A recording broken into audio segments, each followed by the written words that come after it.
What if we were actually supposed to die with Christ? What if we were actually supposed to get into that empty tomb and lay down with him and let him resurrect us? Because the hard part is my sin has been covered, but my story is still real. So I don't have to pay the cost of the repercussions of my life, but it is still my life.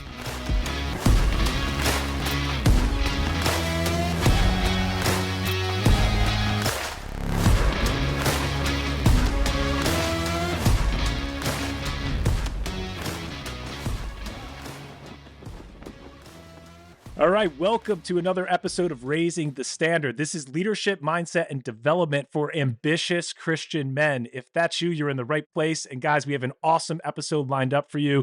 I've been really excited about this one because there's a guy that I met a few years ago. You probably know him. I'm about to introduce him to you. And I've been following him, and he's really got a mission that he's on right now about masculinity. And before we jump right into that topic, I want to introduce you to him, get a little bit of his background, and just see some of the commonalities that he has with us because he's not only a musician, he's also an entrepreneur. And he's also on a mission to reclaim and restore masculinity and call you and me higher into the position that God created us and called us to occupy. So without further ado, I'm going to introduce my very special guest this week. I got Mr. Jake Hamilton. Jake, how you doing, man? Good. Thank you so much for having me. It's a pleasure to be here, man. I'm glad we could finally do this. Yeah, man, I've been looking forward to it. Psyched to have this conversation with you. Hey, Jake, just for our listeners, for those that don't know you, if you could just give us a little bit of your background. Obviously, you've been in ministry for a long time. You are a musician. You have multiple records out. I was listening to your latest single today, just kind of get in the zone for this one. So if you could just kind of walk us through a little bit for the guys that know you and the guys that don't know you, just your music background and your ministry background as we set the stage for the conversation we're going to get into. Yeah, basically we planted a church when we were about 19 by accident. I came back to the church, bought a $50 guitar when I was 18 years old, worked at a camp with inner city kids in like Compton, Long Beach, like that whole area in LA, because that's where we were originally from. So we were down there working with kids from the inner city with the Salvation Army camp, like I said, and I would lead worship there because the worship leader left in the middle of the night one night and basically left a note that said this place sucks. And so they're like, who else owns a guitar? They're like, oh, Jake does, and he's loud and obnoxious. So you lead worship. I knew two chords, and so I had to make up songs on the spot for kids. And that's how I started songwriting. That's how I started leading worship. And when we came back, I interned at our Baptist church, which we did for a couple years before we ended up planting a church of young people, which was like an emergent church within a church model years and years ago. Some might remember. And so we had a church of 60 to like 600 over like 4 or 5 months. I mean, it was like the craziest thing. And we were doing a ton of art because I was actually interviewing for Disney at the time because I thought that was what I was going to do. I thought I was going to go, be an animator and be sort of a creative brainstormer. Like they have Imagineers, which is what they call them there. I was like, that's what I want to be. So that's what I was targeting. I used all that in the church for about 8 years. That's where I met my wife, wrote a ton of songs, and then got fired from the church we planted because we met Holy Spirit, which was delightful. So we met Holy Spirit because my daughter was diagnosed with cerebral palsy. And so I either realized like I am at a crossroads with God, like either he really sucks or there's some things I don't know about him. And so I was like, well, let's just go with there's some things I don't know about him. That took me on a journey to Kansas City, the International House of Prayer, and Bethel Church in Redding, California, where we currently live right now.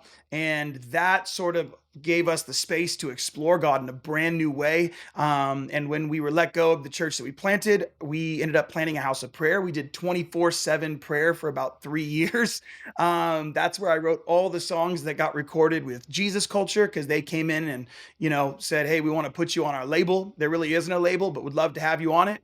And so we were like one of the first artists that Jesus Culture had on their label. And that was a wild ride for 4 years. We did that with Jesus Culture, traveled all over the place. About 2010, we slowed everything down to basically focus on family. I was really hard on my marriage. And so we had some fathers that came in and there was no addiction, no pornography, none of that like extramarital stuff. It was really just I was a workaholic. And because I was a workaholic for Jesus, everybody gave me a high five instead of telling me to slow down and focus on my family. And so I finally slowed everything down. About that time, we started like a little bit of a label with some friends just to get people recorded.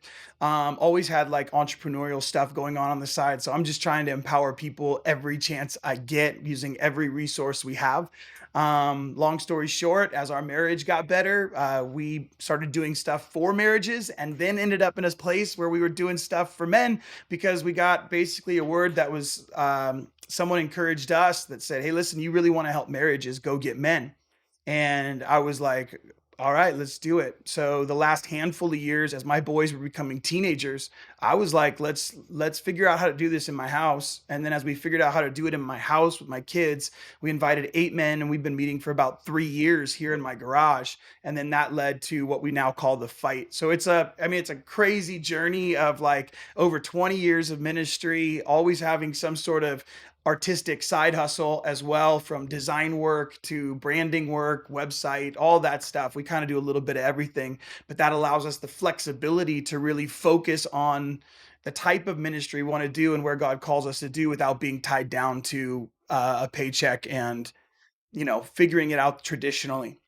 Yeah. Wow. There's so much there, Jake. That was an awesome synopsis. It's a I quick gotta, synopsis of 25 years, but there yeah, you go. yeah, I got it. That's incredible. We could stay on that for a while. You said a couple things. I can't dig into everything there, but the first thing you said, like I didn't know that was your backstory. The way you started doing music, it was kind of like, hey, we need a spot. You're here. You got an instrument. Let's go. I wanted to ask you because a lot of our guys that are listening, and I know that we're all exploring this, is like, what's my mission? What's my purpose? Like this. These are big questions that men wrestle with. And what was that journey like for you? Because did you have it in your heart that you wanted to be a musician? Did you feel a call on your life? Yeah. So walk us through that a little bit because this opportunity opens up, and then how do you decide like this is I know I'm supposed to be doing this? Were you looking for favor? Like I'd like to understand that a little bit. That's awesome. I just FYI, it's going to be like I am the non-traditionalist and non-conformist in most of these worlds. So just I really love language and really hate common language. And so even a word like calling, I'm like we end up waiting for this sort of supernatural bolt of lightning to hit us, and then we go, "Oh, it's my calling." It's like, well, no, just use what's in your hands. When Moses was called to go to the Israelites, Moses was like, "Well, I stutter and I don't have anything." And he's like, "Well, what's in your hand?" He's like, "A stick." "Yeah, that'll do." And it's like for most of us, we don't even pay attention to the stick in our hand. We're waiting for the $10 million somebody's supposed to give us. And so I'm like, I'm just sort of Right. over the word calling personally right now, just because I know a bunch of young people too. And I talk to men and they're like, "Well, I'm just waiting for a word from the Lord." I'm like, what in the hell is in your Mhm. hand? Use that and see what Yeah. happens. And that was the way it was for me. I didn't want to be a Yeah. worship leader. I wasn't signed up. I barely at that point, I didn't know anything. I mean, I felt like I can't sing songs about Jesus. I barely know him myself. And they're like, go for it, buddy. And I'm like, dude, that is the way that I think most men actually need to get into the thing that they're created to do. Cause it's like they're so busy wondering what they don't have that they pay so little attention to what they do have. Because what they do have is never good enough, you know? And for me, I was like, I got a guitar and a voice. And they're like, well, there's nobody else here. So who's going to do it? I'm like, I'll do it.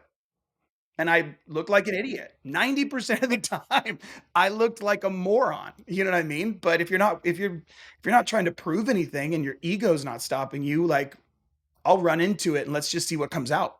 Yeah. All right. So as we follow that, like, was it easy for you? Did things click together? Was there resistance along the way? And what did like, did you have feelings of like, hey, I don't know if I'm supposed to be doing this? Or was there a time where you're like, all right, like I know this is what it is. Again, it's for us, it's about following the narrative that's in front of you. So, what is in my hands and what story is in front of me? So, what's in my hands is this guitar right now. It's what I got. So, and it seems to give me a little bit of ability to lead. And right now it's with kids. Then I came back and returned for the church. They're like, "Oh, you play guitar. Why don't you lead some worship here?" Cool. I learned a few more chords, learned a few more songs, wrote a few songs of my own, and just followed that narrative where it led. At the same time, I was on the side doing a ton of large scale murals for like businesses and schools, and I was painting banners. I mean, I'm only 19 years old at the time, 19, 20, still living at my parents' house. So I'm just like, doing a basic internship at a church, driving my business, which is growing and thriving and awesome. And I'm just being faithful with what's right in front of me. And dude, over my career of like worship leading, dude, I have faced tons of resist. I do not sound like a worship leader. I don't know how many times I could tell you, you know what I mean? Where they're like, I'm not sure if that's worship, So it's like they're like, could you sing that? Can you sing that nice song we all know? I mean, I get asked that all the time. So I'll get invited to some place and they'll just want me still to this day. They'll be like, well, can you play these type of songs? And honestly, I just go, nah, I'm good. Like, I don't need to come. I'll give you a list of worship leaders who do that. I just know who I am. And I'm like the loud rock, like, I'm not gonna play my songs aren't like normal fit in your Sunday worship set, but I don't think they're any less worshipful, and I don't think that they're any less worship music. It's just for me, I'm like, I just don't play I haven't really played it safe. And so when you don't play it safe, if you don't have the heart to be rejected over and over again, yet keep yourself stable, you're just go get a job and let somebody be your boss. Like, you're not made for entrepreneurship, number one. And I would say there's a ton of story work that we could get into with your story, because at the end of the day, like, you still don't know who you are and you're like a 45, 50-year-old man. Like, that's a problem. Like, that's a real issue. Like, let's forget about the calling for a second. Who the heck are you? And if I didn't have that first, like, I'm okay with who I am. And I don't care how it comes out, because I'm not here to impress anyone. And as long as my heart is clean before God and I'm serving my house first, everything else will work itself out eventually. I'm not really worried about it. But that journey wasn't as clean as like, and then I did this, and then I made this maneuver. I'm like, the people who I've seen change the planet the most effectively just followed the path that was right in front of them and didn't question it when everybody else did. Yeah, that's awesome. Well, I wanna get into that journey a little bit. I wanna see some of those highlights in your life, and you obviously have had, I would assume, some strong men that came around you to give you this sense of identity, and that's where your mission's coming from, or I'd like to hear No, about I that. basically got kicked in the balls over and over and over again, man. I'm gonna I'm gonna be honest with you. I had a couple of guys. The truth is, I had a good dad. He was the one who handed me being a workaholic, so he did give me that.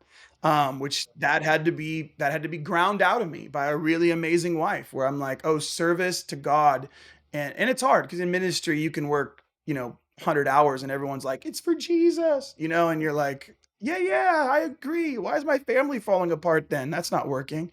But I had a really great dad who was in touch with his emotions, all of them, including anger, but over the course of my life, he just was always there. You know what I mean? So I had a good man as a dad.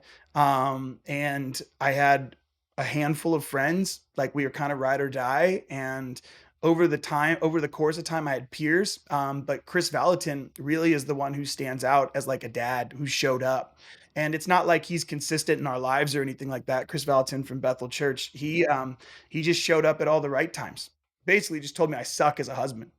Mm, So but all the other men I've ever been around just massively wounded me. And I had to have yeah, enough guts to just go, I'm gonna let it wound me, but not mark me and determine mm, like bitterness and things like that. Now, not that I haven't yeah, had my moments, but it's sure. very rare that I've had like, I'm looking for a wise elder. I'm looking for someone who's a little further ahead that's been the radical. And I've had a few of those touch points with some people in a moment, but man, I'm trying to grow up the men who will be that to a generation because I didn't have that.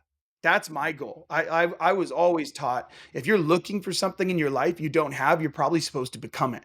And so I'm like, I've never seen this. Like, who's gonna hold this space for me when I feel like a piece of crap and everyone's like, you're not really a worship leader, yet you're doing it in stadiums. Like, what do you do with that? You know?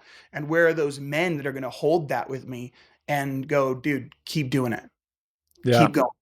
You're the yeah, man. so it's like the problem you saw, that's the problem that you feel, "I'm gonna go bring the solution to that because I've experienced it." Absolutely. Yeah, Absolutely. I was like, in this space, there's no men to hold to hold value for other men. Like, to go, no, go do it different. That's why we got so many men bowing down to, there's a song like King's Kaleidoscope. He has that line. He's like, He's like, "I'm just a puppet to pastor." And I'm like, "Yeah, like I'm cool with pastors. I love leadership. I love being around healthy leadership. I will submit my life to healthy leadership. But I'm also not going to play games when I feel like I'm being run over or abused, or especially when I see it happening to other men. I'm like, I'm not going to stand for that. Like, where are the men? We are the most dangerous men on earth. With Christ at our center, filled with the Holy Spirit, living in the kingdom, we're completely unstoppable. We don't need the government. We don't need politics. We don't need any of this stuff. We're the dangerous ones. And I'm like, where are those people? Where are the men who are convincing men of that? Like, you're filled with the spirit of the living God. You are living in a kingdom that's from another age. Like, stop complaining over politics, man. My king's on a throne forever. Like, if we're still trying to figure that out, dude, like, nah, man, that's a too small of a game for me. And I'm like, I want to be the guy who shows up and goes, "You go do this thing, man. You got that on your heart? Go fail 20 times. And I'll be there when you get back to remind you that hurt, didn't it? Yeah. And I'm going to slap you on the butt and you're going to keep going." And that to me, that's what I needed, with love and tenderness, not like you suck and I'm trying to take advantage of you, but dude, go hard, try something new, see what happens. Have you heard about the Unfair Advantage Challenge? Guys, I just released a brand new challenge. It's totally free. It's an email experience. You can sign up at the link below. Now, back to the episode. Yeah, I love it. I mean, that's the heart of a father, like a real father. That's your cheerleader, that's your coach, that's going to encourage you and also correct you and say, now it's time to sit down. Let me tell you what you just did wrong there too. So I love it, man. You're talking my language. We're bringing up a few things here. So like, let's just have the culture conversation for a minute because we're talking about culture. And I think we're talking about church culture a little bit. Like, how are we doing with men right now? Like, what's happening? What's the current state of men? Maybe we start big culture first, Jake. Like, big culture in the world, and how's that affecting culture in the church? Because we have a crisis on our hands, and I want to hear it from your perspective. Yeah, I mean, I think we have a mass the crisis the crisis that we have is a disconnection from our deep, mysterious, tension-filled reality that we don't want to agree with because we become a theologically driven, information-driven culture. So that's why we have the issue with media. That's why we have the issue with all this, because we don't have men who can stand in tension and actually hold it well.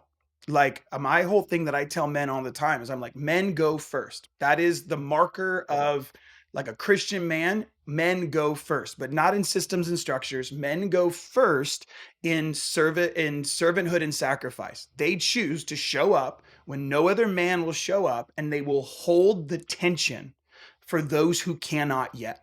They become pillars and strengths because they can live in mystery and tension. And we don't do that. We live in complete dualism. We are like, it's black, it's white, it's right, it's wrong, it's God, it's the devil. It's too much duality. Like, all of us who have lived for more than 5 minutes know that's not real. Yet when we go into a church or we go into culture, that's what we're experiencing. And the reason the culture is experiencing it is because that is what the church is teaching.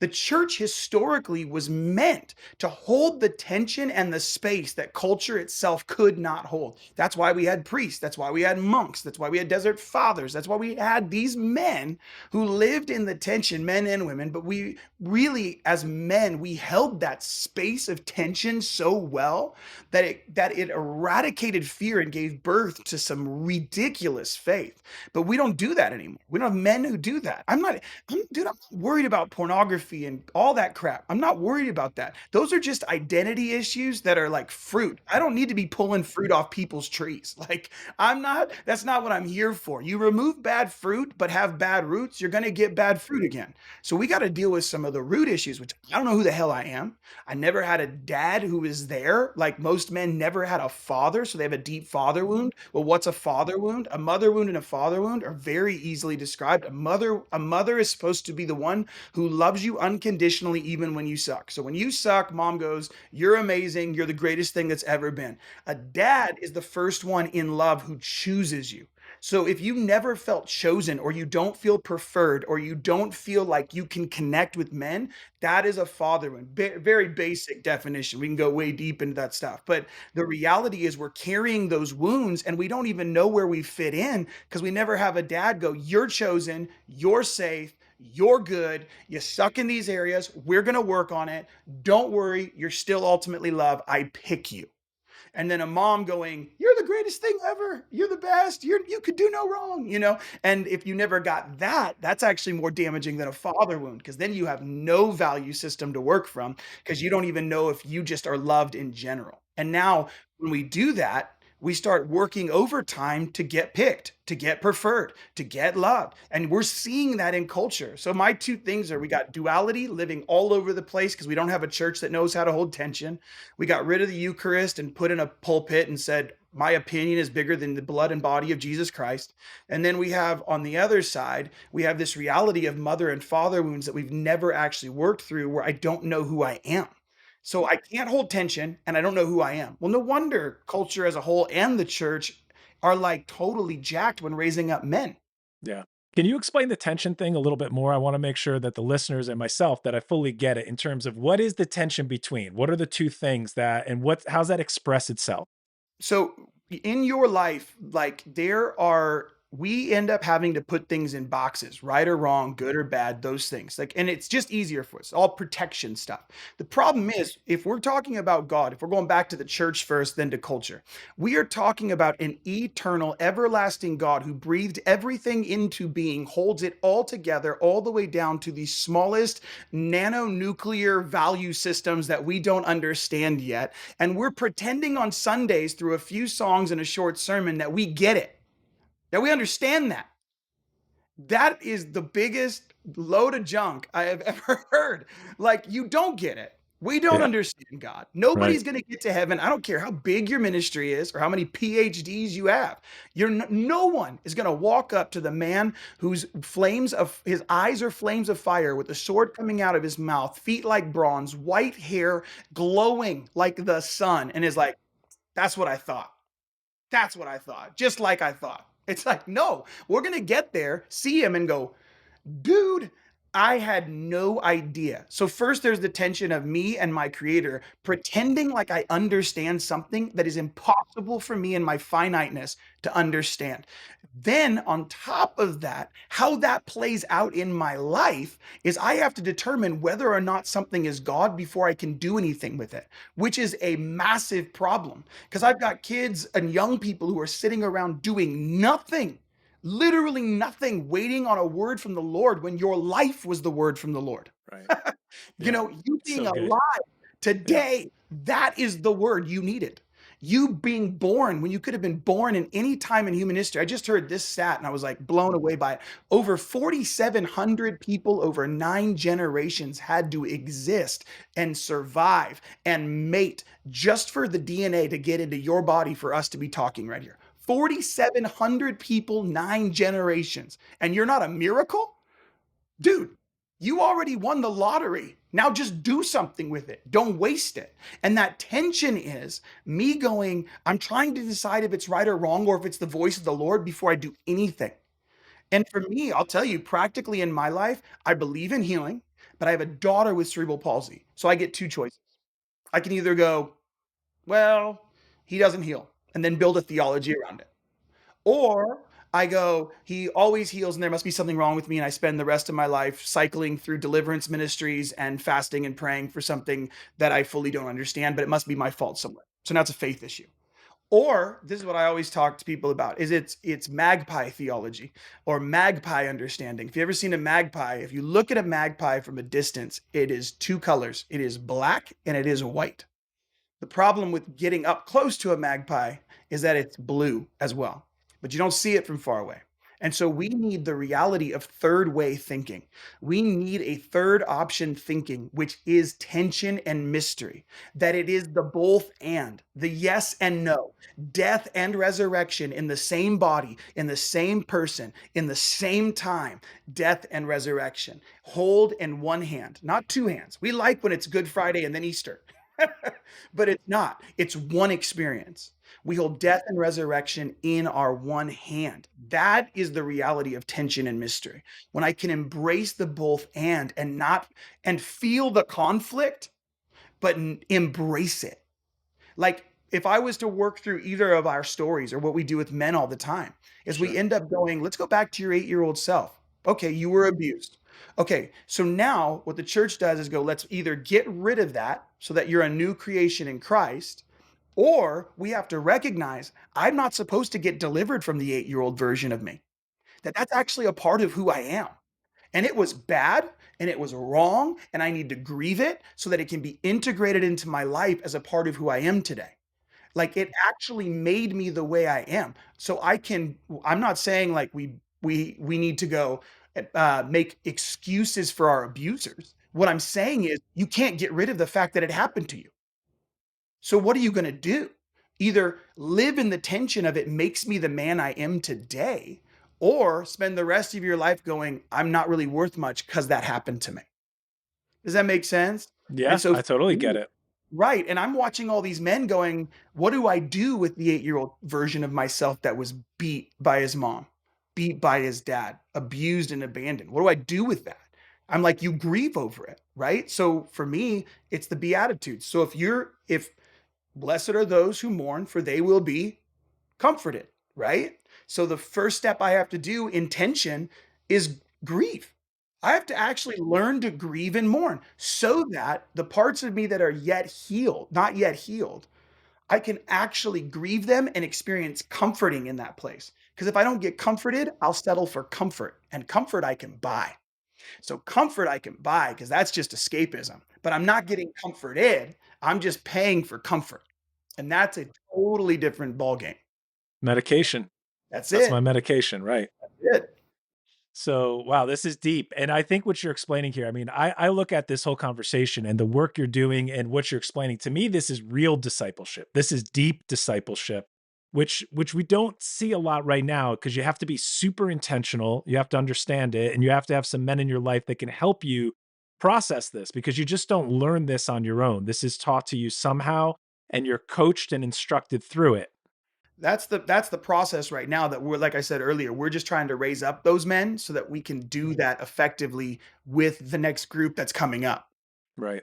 All right, so let's get into this. Let's talk about, I mean, I think you've given us like pretty much the origin story, but if there's a missing piece because your story is a whole. It's all one story of like what made Jake and who you are. It's not, and hey, I totally resonate with the boxes. I talk about that all the time. As men, we're very good at building compartments. There's my work box, there's my church box, there's this. Yeah, that sets us up for a lot of failure because we can act a certain way in one place and then we can totally be another person because we just have a different mask that we put on for that box. Absolutely. So tell me if you want to take it in a different place, but I want to know if we can go right into this mission of reclaiming masculinity. Is there more to the, I know there's a lot more, but is there a missing piece that we need to understand of this origin story, where this mission came from? I think you've given us a lot of where this mission was born from, but I want to talk about the mission itself, why it's so important, and why it's something you're focused on right now. Yeah, I mean, I honestly, the way it started was my kids were becoming teenagers and I did not know how to grow up men. So I just really like ended up going like I need to figure this out because my marriage is great. So like we spent, you know, 8 or 9 years just rebuilding our marriage, focusing on it, having the conversations, doing the work. And then I ended up in this spot where I was like, okay, I've got two boys that are turning, 13 and 11 at the time. And I was like, I don't know, what do you do with them?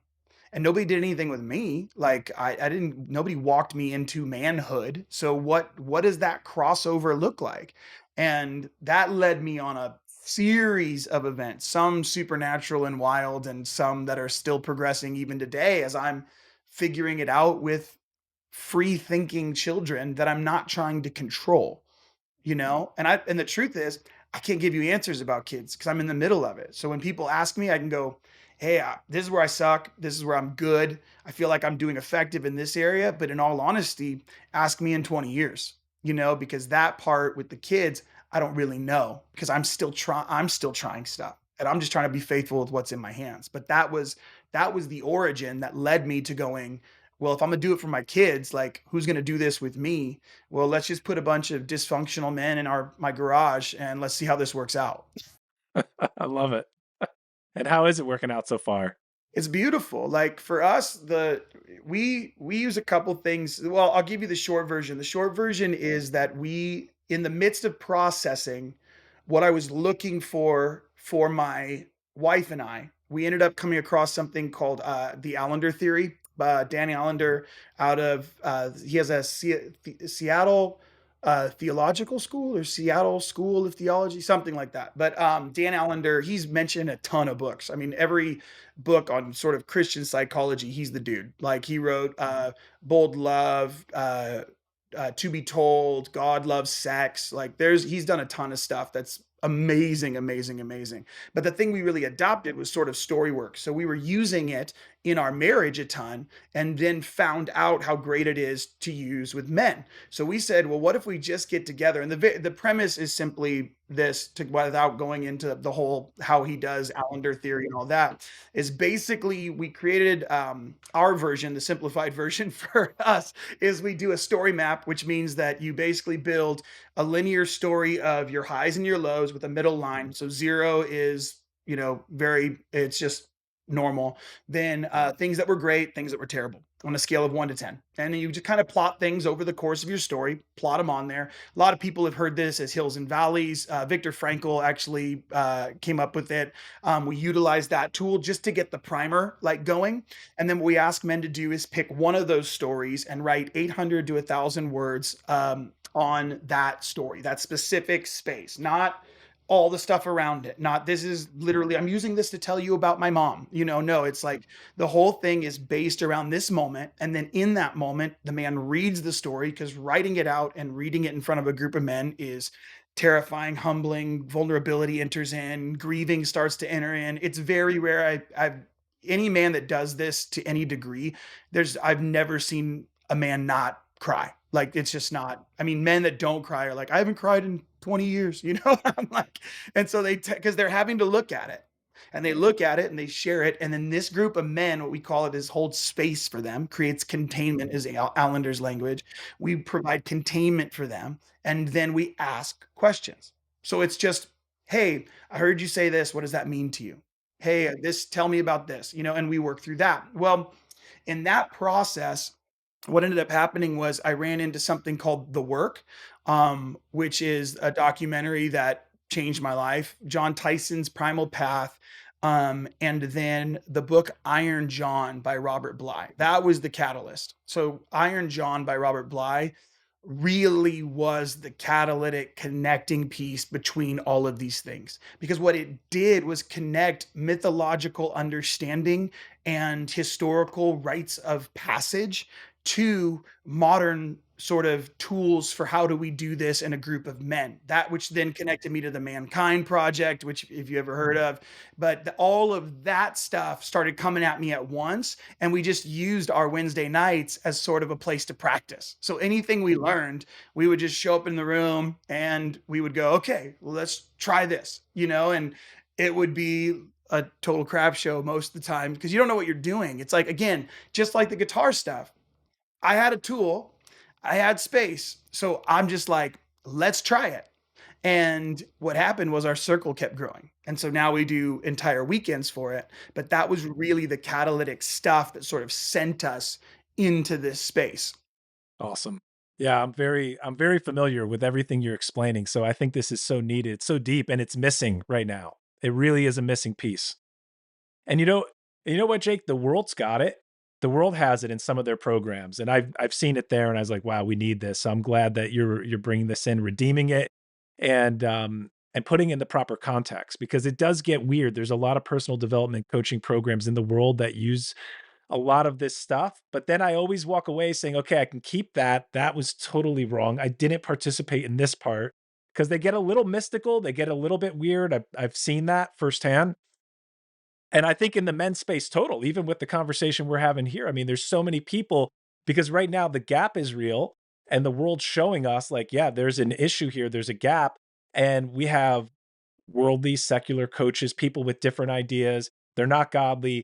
And then a Christian guy doesn't have a lot of places to go and he has to listen, but then they're always left in this state of tension, a bad tension, a state of confusion of, okay, I like that. There's something that's resonating. It's pulling on my heart, but at the same time, like, I got to get over this issue and there's something kind of sinful here and this is weird. And they just, it's a state of confusion. So I love what you're doing. Do you want to comment on that a little bit? Because I mean, I always go to what Jesus says, you know, he says, take heed to how you hear. And so I'm a big believer that we just can't hit subscribe to anyone that comes across our feed, that we have to really guard what voices and who we really listen to, especially as we go down the path of doing some deep work.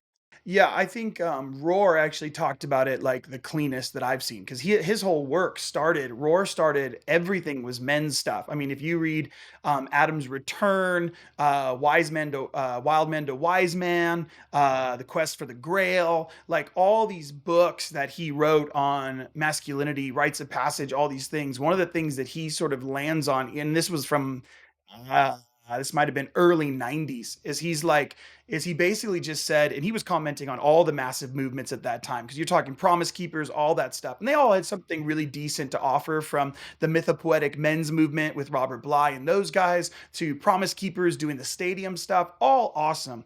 But really, what it comes down to is you have to have a tribe. Two things: you have to have a tribe of 30, and a guy named Martin Shaw, he always says that if you can't be seen effectively by 30, you'll try to get seen by 30 million. And that really is what we're watching. We're watching a ton of men who haven't been seen by 30, which is the size of a stereotypical tribe. And so they're spending their lives trying to get seen by 30 million. And so there's the missing piece of being seen by 30 dudes. And then the other part is, if I am not radically and ridiculously anchored to Jesus Christ, none of it has staying power. And I tell men this, listen, and this is, again, I am the weirdo fringe guy.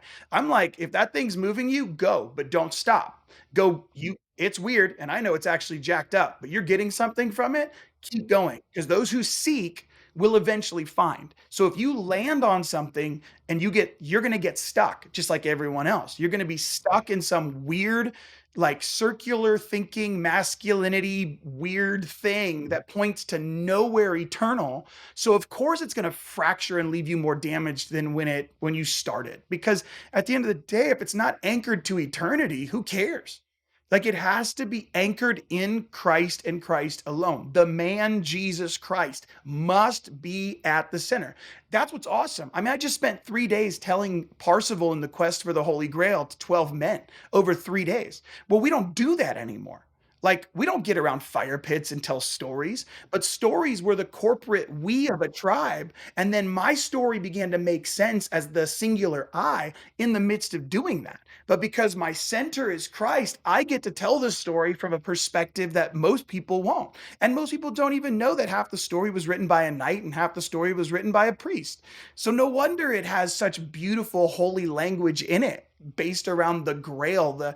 I love the description of it. Again, it's the tension, because it's the grail is described as a rock who held in tension the dark and the light, and in that holy space of tension gave abundance to the earth. And I'm like, I love that. Like, that language is stuff we don't even use anymore. You know what I mean? We're like, give me the next teaching. 5 steps to being a better man, 12 steps to being another father, a good father, and another 25 steps, and I'll be a good husband. And it's like, no, you're probably just gonna suck most of the time, and it's gonna be really painful. Sorry about it. Like, that's just the way it works. But here's a really great story to help you see yourself so you don't feel alone in it. Yeah. Wow, we love formulas, man. We don't want story, we want formulas. There ain't no formula in Jesus, man. There's just no formula. It's like, I mean, we're even trying to get people saved by a prayer. You know how I feel about that. I'm like, come on, man. I'm gonna enter into eternity after with a repeat after me, like karaoke Jesus. You know what I mean? Like, we get all confused when there's no words on the screen. We hate tension. We hate mystery. But our life, it exposes us to it constantly. And that reality of being Christ-centered, living in mystery and tension, allows me to be a voice to places no one else gets to be a voice. This is so good, man. Yeah, I love this. Just kind of like as a timeout real quick, I'll tell you, like I've done some deep work with I first got exposed to it like in a secular program. And I was like, this was amazing. This needs to be Christianized somehow, or this needs to be done differently. And as I'm kind of building my own things and just kind of, exploring what the Lord's putting on me, I heard about another Christian thing. I kind of smirked at one thing you said because I was explaining it to my uncle, who's a pastor. He's like, "Oh, you want to do that?" He goes, "Oh, that's like this group." I'm like, "What's that group? I never heard about it." He's like, "Oh, check it out. This guy knows it." So I'm like, "I'll just go to it." So I'm fresh off a weekend. I just did a weekend retreat, and there was 30 guys. There are 30 guys The exactly. way it And works, man. it was the same chassis of what I did in the like more personal development program. It was the same exact Yeah. chassis, different exercises, and totally redeemed and theologically and biblically Yeah. sound. And I'm like, oh, yeah, now I know. I see what they did there. Yeah, so very Right. powerful. And Very it's I powerful. mean, there's loads of stuff out there, and that's I have to, again, just stay in my lane, because I mean, we're doing 12 guys at a time, because we're gonna move, and we're gonna even shrink it. We're going down to 8. It doesn't pay the bills, dude. You can't pay the bills with 8 guys at a time. You have to just own it and believe in it to such a degree. You're like, I'm gonna get this. Awesome. Okay, so Jake, tell me about the fight because you name what you're doing, the fight, you have fight weekends. So I'm going to start with a really simple question. Yeah. Um, who are we fighting? What are we fighting? What are we fighting for? The sort of key to the fight is we're looking for one man equals one marriage equals one family, which means we got one generation. And so we are most of the time fighting ourselves. And so I love Roar's language again. These guys, I just read a ton. And he says, the first half of your life, you fight the devil. The second half of your life, you fight God. And I'm like, I just love that language, because on your hero's journey, you're just fighting the devil. Everything is this upward climb, and he even jokes that, if you give a young man the cross, he'll just use it as another ego pursuit, which we're seeing a lot. And so there's a lot of us fighting ourselves and fighting tension and fighting our story and fighting and fighting and fighting. And some of it's really great, but we have to recognize that if we're going to actually fight the fight for our family, we got to fight the version of ourselves that we've been presenting to everyone else for decades, and we have to watch him die. Yeah. We have to watch the imposter, the shadow, whatever name you want to give it. Brennan Manning calls it the imposter from Abba's Child, one of the best chapters of any book I've ever read. And then, Jungian sort of background would be shadow. Some people would call it different things, but I'm just like, we're fighting the version of ourselves that isn't authentic. And where our weakness crosses our experience, that's where we'll find our real vulnerability. And what I'm trying to do is fight men through the imposter and through the shadow to get a picture of who they really are, because they don't know what they're fighting. So they end up fighting everyone else except for the imposter. So they're fighting their wife, they're fighting their kids, they're fighting some fight out in culture, and it doesn't mean anything because it's not really fighting the thing that really matters, and doing the wrestling that it takes to get a new name. That's so good. What's the consequences of a guy who doesn't take this work on, who never gets this piece? Like, what happens? Love it. Because I think we're If seeing you, it. yeah, if you can, this is the way it works. I mean, you can go to 1,000 books on this stuff, and they all have different language for the same thing. Every young boy begins in the ascent. Like they begin in a heroic journey, not the Joseph Campbell hero's journey. That's a different piece. But we are like on a heroic ascent. That's basically the ages of 0 to like even into your 30s, right? So like we can get all the way into our 30s. Now, somewhere in there, we should be experiencing an initiation. So, an initiation in the midst of our heroic journey humbles us to become protectors and providers from the culture from which we came. Okay. So, every initiatory experience was me knowing the story of my tribe, knowing the unique identity of myself. I mean, some like, Vision Quest type Native American stuff, they couldn't return until they heard their new name from the Great Spirit, which I love that language, super offensive to Christianity, until we read Revelation and we realize that he's going to give us a stone that has our name written on it, the name we were always supposed to be called. So all of these things crash into each other. And what we do is we continue on that ascent until we hit sort of a midlife point, what Rohr calls the crisis of limitation, where I end up recognizing that I no longer am going to be able to accomplish all I set out to do in my life. And part of the things I thought I'd become, I don't have time for anymore. So now I hit this crisis of limitation, resource, age, energy, all that stuff, right? And so I get three choices at that point. And this is the key right here. What happens to a man who actually takes this on and embraces weakness and tension and mystery in their middle life gets three things. They either become an old fool, basically saying, I'm going to continue on my hero's journey until I'm 80. Well, now you're no help to anybody because as you continue that ascent, in order to do it in the amount of limited energy and limited space and limited time that you have, you end up shoving everyone else down because it's the only way to continue ascending is you got 50, 60, 70, 80-year-old men who are building structures that hold everyone else below them because they're still trying to be on their heroic journey that ended 3 decades ago, but they're not willing to give it up. Now for those that are like, wow, I'm limited. My life sucks. It's over. They begin in the embittered journey. So we have an old fool or we have a bitter fool.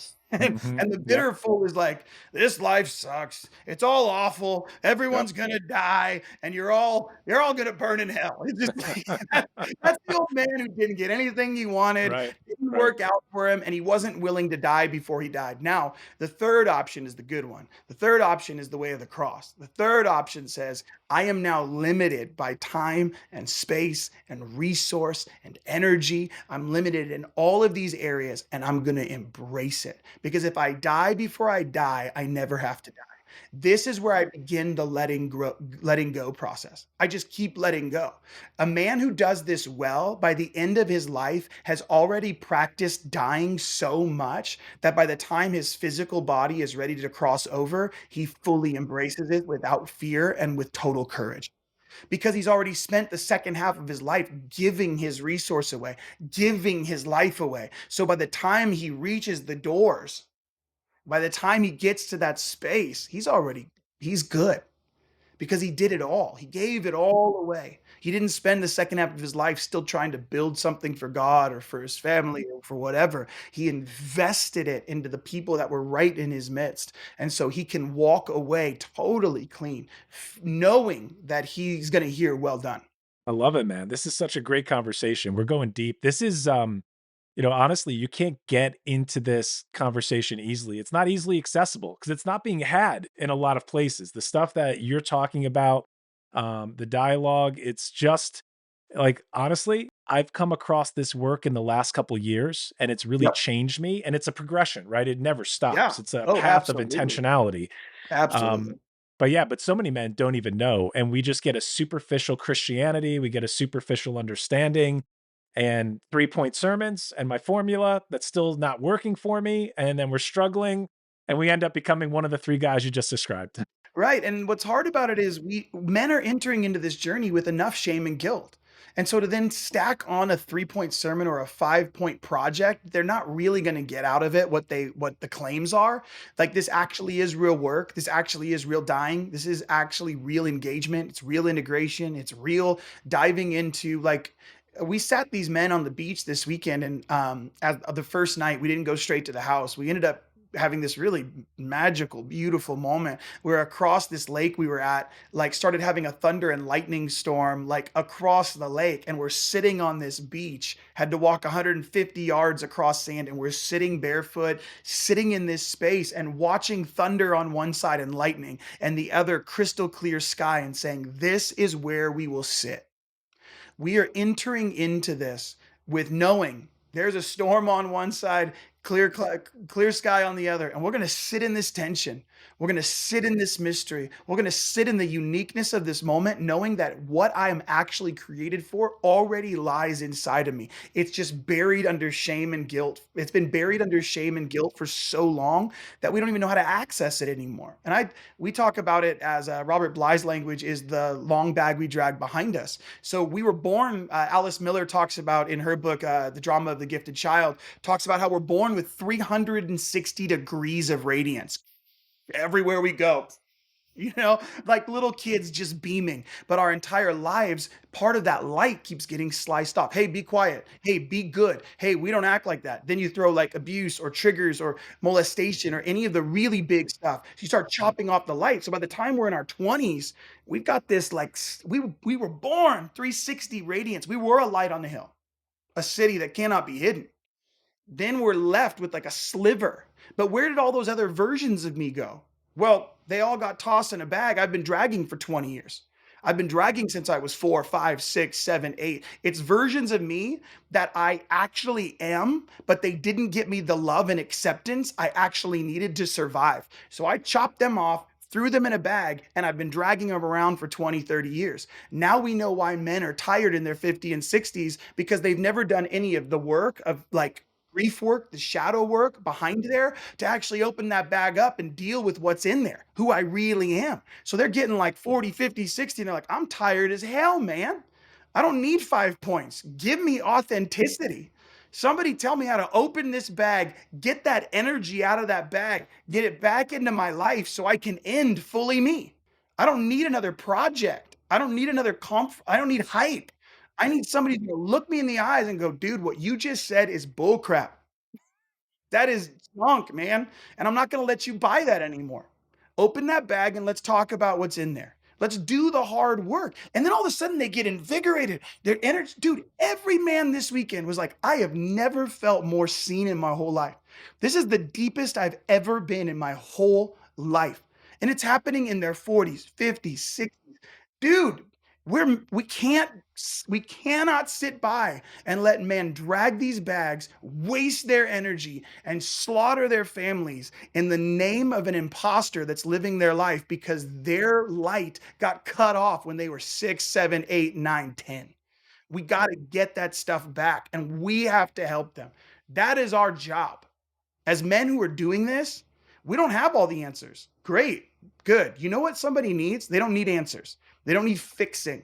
No man wants to be fixed. You're just going to piss them off. Don't try to fix men. Sit with the man and ask him a few questions that are really hard and let him squirm in his chair and stay silent until he answers. That's coaching right there. That's it. That, Yeah. dude, and it's in that kind of work in holy space with the right Hmm. tools. Right. There's nothing a man can't do with that. Let's address this real quick because for listeners, I don't know where everybody's at as they hear this. And I just want to talk about, someone might be listening to this. I don't know their age in the faith or where they come from or who's listening at what point in the future. Someone might be thinking, hey, I thought all that stuff got fixed when I got saved. Like, isn't that what Jesus does? So I'd like to hear your perspective because we're talking about the soul realm and the stuff, the trauma, the junk, the hurts, the wounds. And I'll let you sum that up for anyone that might have that thought like, hey, I thought I Absolutely. was good because you are good, but you still have some stuff we have to deal with. Well, dude, Because I get asked this every time. Every time we do this, they're like, wait a minute. Isn't that covered in the blood?" And I'm like, "Well, look at it this way. Jesus died to save you from your sin, not your story." Okay? And here's the best example I can give you. And it works for me, which is this. Twofold. Number 1, Jesus, so let's first talk about death and darkness, which has become an enemy of the church. And it's not an enemy, it's actually a friend.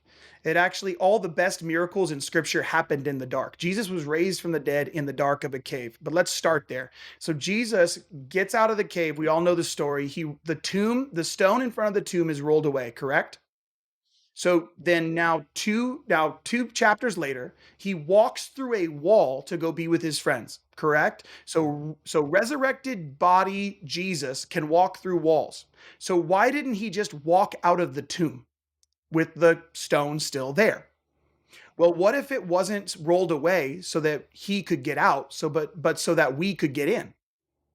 What if we were actually supposed to die with Christ? What if we were actually supposed to get into that empty tomb and lay down with him and let him resurrect us? Because the hard part is my sin has been covered, but my story is still real.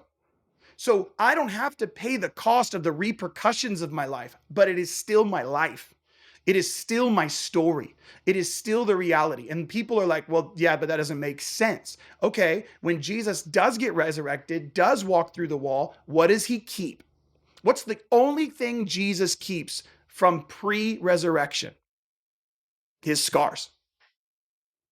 That's all he keeps. The only man made thing in heaven is Jesus' scars. And what does he use those scars for? To destroy doubt. So no wonder we're not doing a good job of destroying doubt. We're busy hiding our scars. We can't destroy doubt with good theology. We can't destroy fear with good theology. We can't destroy any of the shame and guilt that people are experiencing with a nice worship song and a 3-point sermon. We cannot do it. You know what does it? Here's my scars. Look, been there. I love that reality because my scars are what show off his goodness. And we're busy saying, God delivered from that. No, that's different than still having them Sure. on your body and showing them off. Yes, I have been healed from the repercussions of what those scars mean. For Jesus, they should have meant death. Well, now they mean life.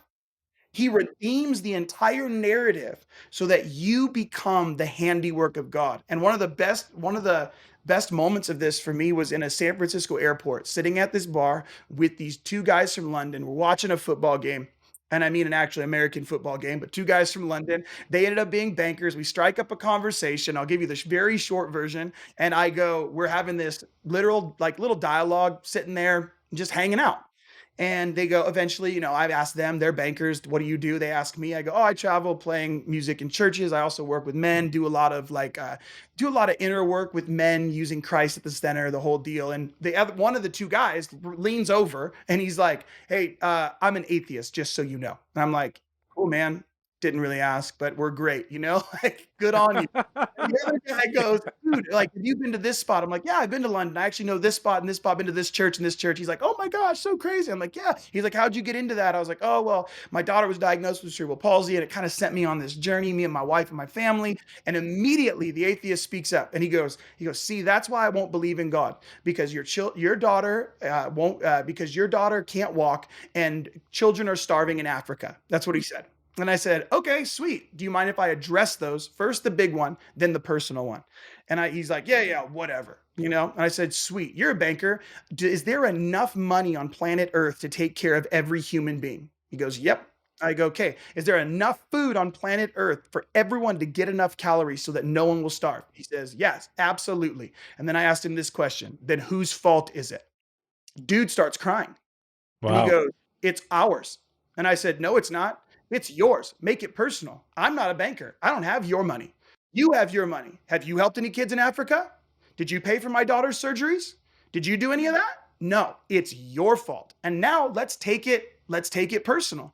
I said my daughter was born with cerebral palsy, was diagnosed at 15 months. We went through a ton of work trying to figure out who God was. In the process of that, got fired from my church. Ended up starting a house of prayer. Wrote some songs at the house of prayer. Those got picked up by a label. Ended up going and traveling the world for 4 or 5 years. Ended up still traveling. I travel to this day. Oh my gosh, I traveled unto today. My plane was delayed. I'm not supposed to be here. So I end up traveling, being here, now sitting with you, telling you about God in a way you've never heard of him before. Now, when you go home and you accept Jesus, because you're going to after this all happens, you're going to make him Lord and Savior of your life. When you get to heaven and you meet my daughter for the first time, because you'll be a credit to you'll be on her credit, not mine. She's the one that couldn't walk all those years. When you get to heaven and you look at my daughter walking in perfect restoration, and she walks up to you and says, "Welcome in," do you think she's going to be bummed out about the 60 to 80 years she walked on earth with not walking, and knowing that the price of her not walking is your salvation eternally and forever in heaven with Jesus Mm, Christ? wow. So powerful. Dude, he lost it. He Wow. lost it. I'm like, I'm not getting you to pray a prayer, dude. Go talk to Jesus when you get back to your hotel room tonight because he's real. So when you start talking to him, he'll talk back. But the point is, we're not making any of those connections. We're going, God delivered me. Again, we're back to the duality conversation. Oh, it's this simple. Nope, Jesus' blood. It's all covered in Jesus' blood. I don't have to look at the 8-year-old me that was abused. Like hell, man, you got to look that kid in the mirror and you got to look at him and deal with the repercussions of abuse, abandonment, rape, all of the addictions, you have to look yourself in the mirror and know that that stuff made you who you are today. But because of the blood of Jesus, you don't have to face any of the ramifications or repercussions of that because you got redemption instead. That's the best news. Jake, that's amazing. That's an amazing story. I'm gonna leave it right there. I have I have to get to something else before we wrap up because I want you to tell the people that are listening. I want you to talk about the fight, how people connect with you. So we're gonna drop those links below. But before we do, um, just one other thing that I want to know about your day to day.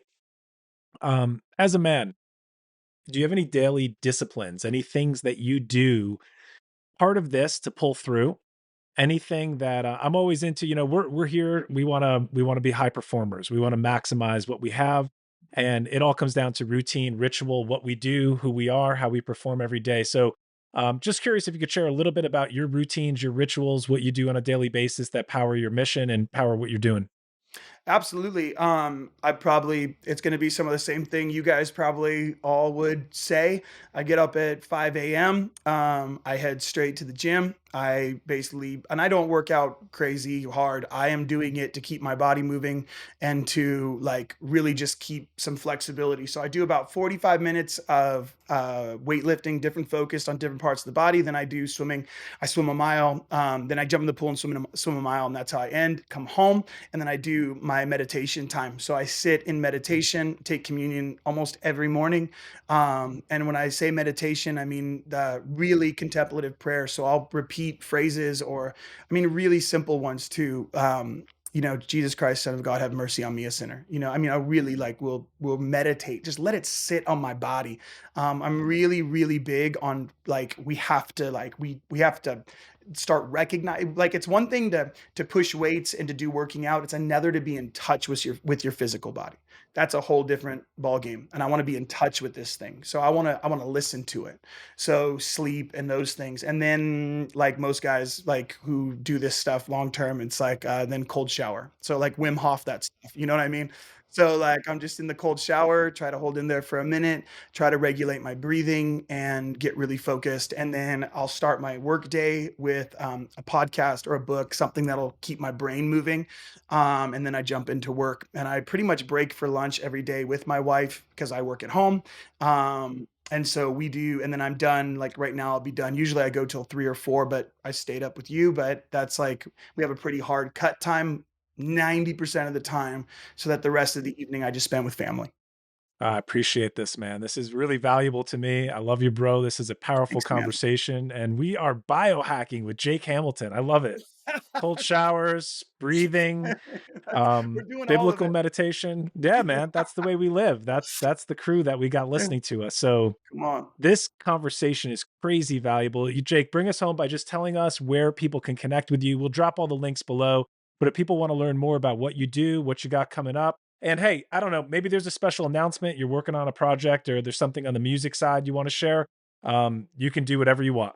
Yeah, I mean, honestly, right now we take a little break towards the end of the year where we are currently when we're recording this. But we have what's coming up for next year is we do a few things every year. We're doing a fight summit which comes in January. So that's sort of our larger gathering where men can come and learn about story, learn about mythology. It's just a primer. Like, hey, if you're interested, that's the place to go. Fight Summit January. This one will be in Reading. It's like the third week of January. Find all of it at the links below. All the websites have all the information. Then from there, we do 3 times a year, we do Courage Course and Man Talk Monday. Course is basically 15, 16-day pre-recorded dialogue. We have a private Facebook group. We kind of just go after dialoguing the biblical foundations of masculinity. Very, very basic, especially a lot of the people who follow me are in that sort of space. So it's a nice bridge to kind of go, hey, let's dialogue about some of these things, but completely from scripture. Then we jump to Man Talk Mondays, which we only take 15 guys, or we took 18 this last time. It was a lot. So about 15 to 18 guys, live Zoom every week for 8 weeks. So we all jump on, we check in. That's where we start introducing the deep work. So some of the inner work, some of the story work, some of the like, what does it mean to carry a long bag? What does that look like? What is shadow work? What is grief work? What does it mean to actually do that work as a man on a regular basis and not just show up to the conference and the hype? Then the below that is really what what we do. That's our sort of core, is the fight weekend. And the fight weekend, we only take 8 to 12 guys maximum, and we it's like all expense paid. You just get there, we cover everything else. You show up with a story, having watched the work, and we dive in like basically over the course of 2 days, we do maybe 12 to 14 hours of like really deep, intense story work where men get to open up and be cared for and contained, possibly for some men very first time. And so that's kind of the big stuff. And then this year, which nobody knows about yet, we're going to be doing our first fight weekend, One Flesh. So we're going to be doing our first marriage weekend with 8 couples in Napa Valley. And we've got like a really dope setup with cottages and a whole thing. But we're going to be doing a lot of the story work stuff with couples. So me and my wife will go and host that. And we're just going to go after it, just see healthy and healed marriages. So, but that's sort of the plan. But all that stuff, you can find out more information at thisisthefight.com or fightweekend.org. Awesome. Any last words for men, for the Oh, guys dude. listening? Here's Close it what I out. leave every meeting with. We call it the blessing.